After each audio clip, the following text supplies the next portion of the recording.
lakini unanielewa, lakini nasema ni kutoka, nasema ni kutoka walio yako kule, nasema ni kutoka, ni kutoka.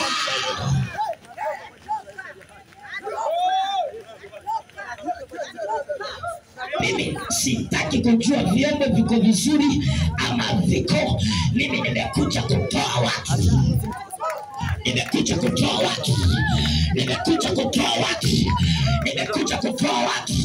Yesu akaona kaburi, akaliona kaburi ni kubwa, akaona kumewekwa jiwe, akasema sasa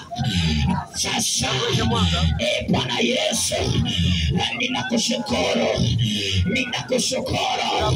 kwa sababu najua unaweza.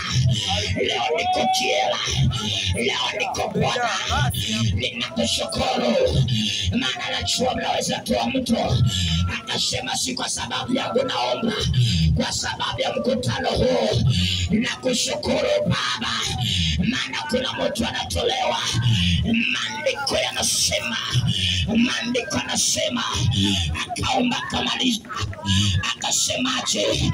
Akasema ya kwamba liondoeni jiwe leo kwa jina la Yesu. Nani anaweza omba dakika 2 aseme nakushukuru Bwana, nakushukuru kwa mkutano huu, nakushukuru Bwana, Bwana, sisiki watu wakiomba. Nakushukuru Bwana, nakushukuru Bwana, nakushukuru Bwana kwa sababu ya mkutano huu. Nakushukuru Bwana kwa sababu ya neema hii.